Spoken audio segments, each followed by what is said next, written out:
This is Module 2 of MCDB 3010, Undergraduate Teaching and Cures.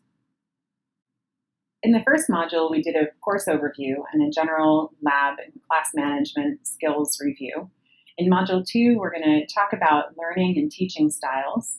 After this, in Module 3, we'll talk about developing and delivering an effective lecture. And in Module 4, evaluating student learning so you understand what your students are learning.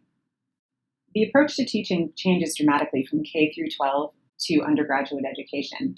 In K through 12, or pre-college education, the teacher is mostly responsible for student learning. Poor student performance is tied to teacher quality. In other words, when students aren't doing well, the parents blame the teacher, not the student. There's a professional reputation and rewards tied to students' achievements.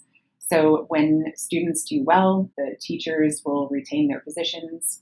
And there's mandated training and professional development requirements at local, state, and national levels. This is very different compared to undergraduate or post-secondary education, where the students are responsible for their own learning. Poor student performance is tied to poor student motivation, preparation, and quality. In other words, now when a parent realizes that their student isn't doing well as an undergraduate, they blame the student and not the professor.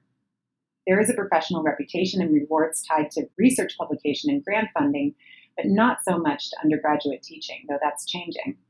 And there's no mandated training and professional development required at the local, state, or national levels.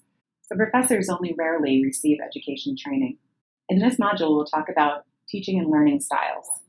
You'll learn about learning styles related to personality traits, teaching styles to address many different types of learners, and in a reading, you can learn about active learning in the college classroom. Though as laboratory classes, we have the benefit of already being active, so many of these strategies might not be entirely relevant to our laboratory courses. The first step in teaching is understanding how you learn. There are two main ways of doing this. One is through a personality test. The Myers-Briggs Type Indicator gives us some ideas about how people might function socially, and that in turn can be converted into learning styles. Richard Felder developed a way to assess learning styles directly and puts people into 4 categories, much like Myers-Briggs did. For our purposes, we're going to consider Myers-Briggs Type Indicator. The Myers-Briggs Type Indicator, MBTI, is based on the ideas of Carl Hume, who used this test to help create jobs for people. Specifically, in the 1940s during World War II, it was used to create jobs for women who otherwise were not employed. The idea was to look at people's personalities and put them into positions where they might be successful. It was used to determine psychological makeup and to figure out how people made decisions. In its entirety, it's 126 items, and using all 126 items is the most reliable way for assessing student learning types. When you take these tests online, there are usually about 20 questions, but you may have an idea of what your Myers-Briggs Type Indicator is, and in this exercise, what we're going to do is take a look at how that translates into learning styles. The first Myers-Briggs Type Indicator is a judger or perceiver. People generally will fall into one of these 2 categories. The perceiver is more inclined to take in information, and the judging person is more inclined to organize this information and make decisions. The second category that's considered in Myers-Briggs Type Indicator is whether someone is a thinker or a feeler. Thinking people are very logical and they're problem solvers. Feeling people consider others and are compassionate. It's not hard to imagine how thinking and feeling could affect learning. If you're feeling and you're considering other people's feelings, it might be difficult for you to express your own opinion. The third category that's considered in the Myers-Briggs Type Indicator is sensor or intuitor. A sensor uses all 5 senses when they're taking in information, and the intuitor uses gut or instincts when they're taking in information. Fourth category considers the extrovert or the introvert. And this is a little bit controversial in the sense that people who previously thought they were extroverts on this test might actually be introverts. A lot of our extrovert traits might be in response to anxiety caused by being an introvert. So extroverts are actually energized by others. Discussion in a class, for example, would really help the extrovert because they thrive on this situation. Introverts are energized by ideas, emotions, or memories, and are more likely to want to learn on their own rather than in a group. So how can we address the needs of all of these different people? The judger, for example, requires facts to make a plan, and they focus on completing the task at hand. These are very concrete people who tend to like to know exactly what they need to write to get the right answer. The perceiver tends to be curious and adaptable, and they begin many tasks and often find it hard to complete a single task. It's difficult to say who our students are. In a study that looked at 16,000 freshmen at 3 state or public universities, they found that 60% are judgers. So these are people who require facts to make a plan and focus on completing a task at hand. And this kind of makes sense when you think about the SATs and how one earns good grades in high school. These are fact-based exams. You remember something and you spit it right back. On the other hand, Rhodes Scholars that are more literature-based are 64% feeler. Business school students are 70% judgers, and professors from all disciplines are found to be 64% judgers. So the people who tend to do well academically in fields outside of the humanities tend to be judgers, and people in the humanities tend to be feelers. When considering the thinker versus the feeler, the thinker is going to favor logic and fairness over feelings. They use objective criteria in decision-making. This is the type of person we might see in our lab. Although keep in mind that you will also have a lot of feelers. These are people who prefer harmony and may avoid conversations that require them to state an opinion that's opposed to someone else. They excel at reconciling differences through compromise. Keeping in mind that these people might be in our class, it's important to consider how they might be handling a discussion in a lab meeting when there are differences in opinion. Hopefully, they also would be able to take in facts and create a compromise that way. Again, in the study of 16,000 freshmen at the 3 state universities, 64 to 70% of males are thinkers over feelers. And you might think that this is not entirely surprising based on stereotypes of males and females. Business school professors are 70% thinkers, and professors from all disciplines are 54% thinkers. So again, people in academics tend to be thinkers over feelers, but again, keep in mind that feelers are in your class and you will be able to identify them based on their avoidance of conflict. The censor versus the intuitor.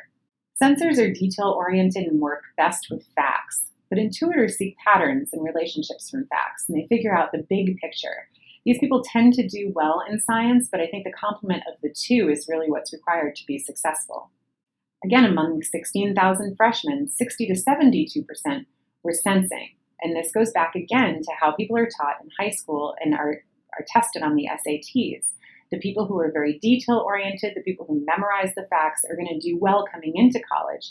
But the people who do best in labs are intuitors who seek patterns and relationships, and they're able to keep the big picture in mind.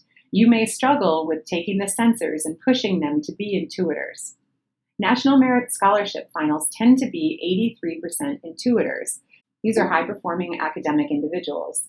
And again, the Rhodes Scholars, who are more humanities-based, tend to be 92% intuitors as well. So in the case of high-performing academics, people tend to be more intuitive. In other words, the people who can see the big picture will be more successful in academics.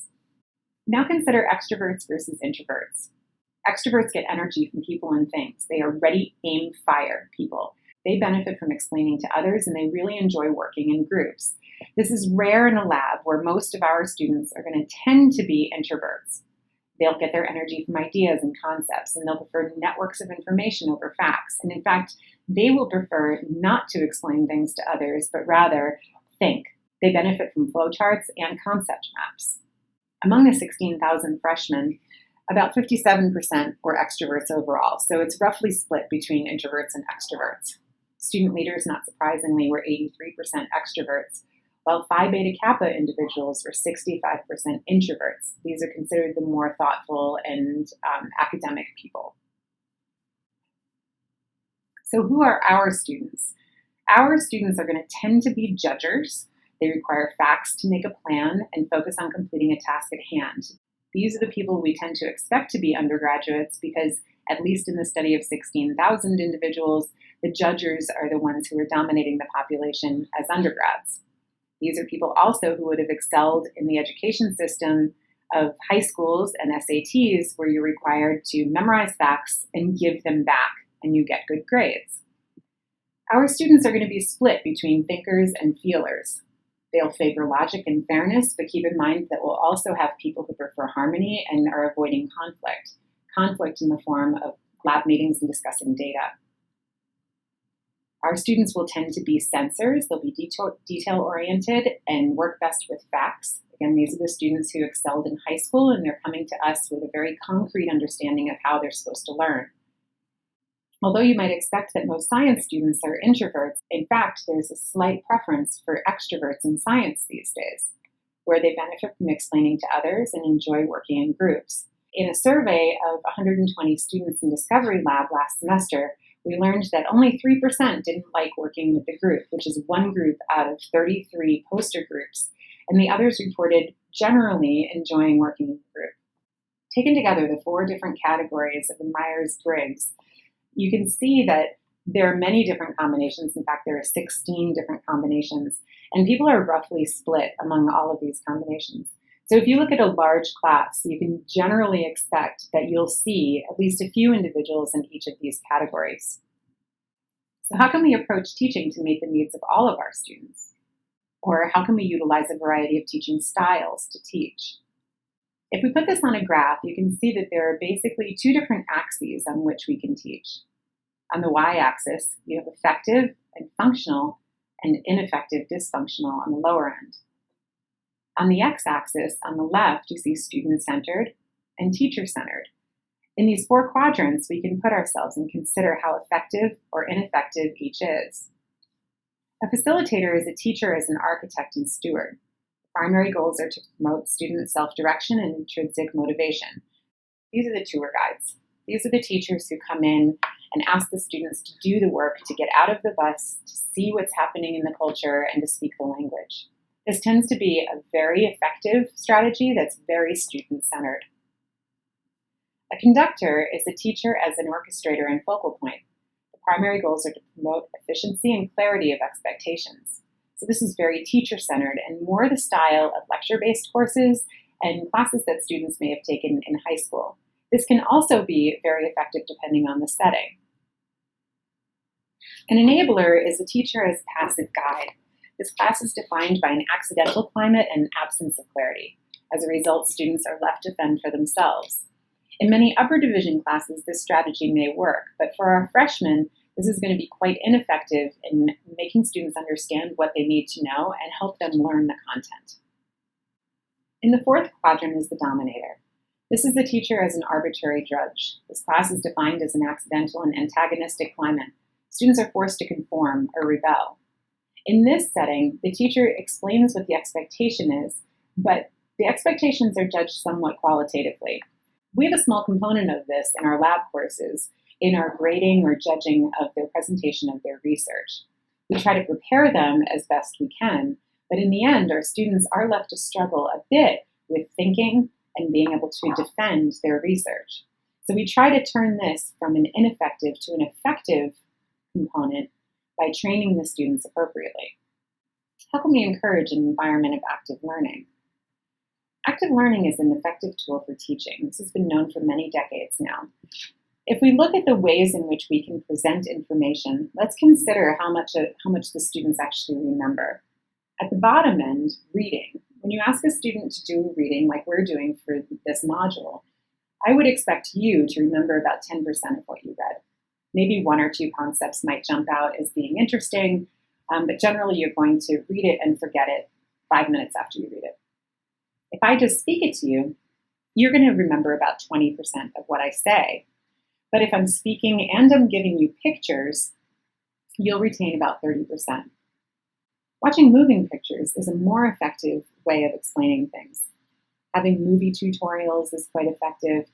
In teaching, having somebody record your lecture is a very effective way of understanding what you're doing as a teacher. Watching a demonstration is about 50% effective. Teaching the activity with a demonstration is 70%. Having somebody act out the activity and participate in the activity is the most effective way of teaching. The good thing for us is that formal lectures tend to fall in the lower half of this pyramid, where students are sitting passively, listening, watching, maybe watching a movie in class. But generally, they're just sitting and trying to understand the verbal communication that you're presenting. In the labs, we have the benefit of being able to ask the students to participate, so they're going to retain a lot more. The challenge is to design activities that are going to be effective in teaching the students the skills that we want them to learn. Another thing to consider is the physical setting. It should encourage and facilitate interaction. The setting on the right is actually a 2B70, and this setting is probably one of the least effective ways to teach. So if you present in this setting with a large number of students, you can expect them to retain about 10 to 20% of what you say.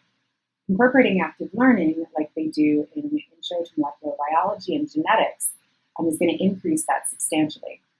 The group on the left is far more engaging to students. They sit in groups, they're able to communicate with each other, and they're encouraged to do so.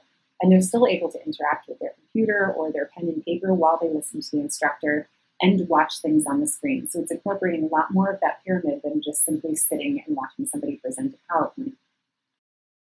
You should consider putting on the lab coat, the gloves, and the safety goggles, and sitting next to students and doing the work with them. So teaching should encourage and facilitate interaction. As I said, the good thing is in the lab, you're going to be interacting very closely with your students, showing them things, engaging with them. If you don't, the opportunities for engagement are going to be much less, and you're going to be more like a lecturer than a mentor or a tutor. So other strategies for teaching and peers are to relate the material to the real world. If students have a real-world application for what you're teaching, they're going to tend to be more motivated to teach it. You'll get better buy-in, as they say. Emphasize the usefulness of techniques in other settings. For example, in Discovery Lab, we do a lot of pipetting. Try to get them to understand that pipetting is critical to obtaining good results, not only in Discovery Lab, but also in other classes, other laboratories. They also do a protein assay as an indication of the quality of their pipetting, but reminds them that that's a protein assay that they would use to determine the concentration of protein if they're doing something like a Western blot. Remind students of what they've seen and what's to come. This is going to help the intuitor. So remind them of what you just said last week and tell them what you're going to talk about this week. That helps them understand the continuity and to put the pieces together as they're learning. Present information multiple times in different ways. In Discovery Lab, we encourage our TAs to show a slide, to draw it on the board, erase some of the information on the board, and have students fill it in. 2 or 3 times is really what it takes for people to fully understand what it is that you're trying to say. Present basic objectives first, and then provide additional tips later on an individual basis. In other words, if you're teaching about pipetting, give people the basic skills first. Don't tell them every possible thing that can go wrong, because they're not going to remember that. But they will remember the things that are specific to their own problems. They don't need to know all of the things that could possibly go wrong if they only have one thing go wrong. Provide different opportunities for people to be involved, like compiling data, analyzing data, creating a collaboration. Provide different opportunities for people to be involved, like compiling data or analyzing data. This is going to help the person who is not necessarily an extrovert and wants to have conversation, but does really well thinking about the details. Create a collaboration, perform small experiments with a partner or 2 on the side, or even restocking supplies. This is going to help not only with buy-in in the lab, but also ownership over the project if they feel that they really are a member of your lab. As much as possible, provide demonstrations and opportunities to practice. This is going to help really solidify the concepts that you're attempting to teach them, and make sure that you're choosing those demonstrations and opportunities to practice strategically. In this module, we've talked about learning styles and teaching styles for different learners. In the reading, please consider the active learning in the college classroom readings so that you can get more ideas. As mentioned earlier, the Felder-Solomon learning types is also covered in the reading. Please consider those before proceeding to the quiz at the end of this module.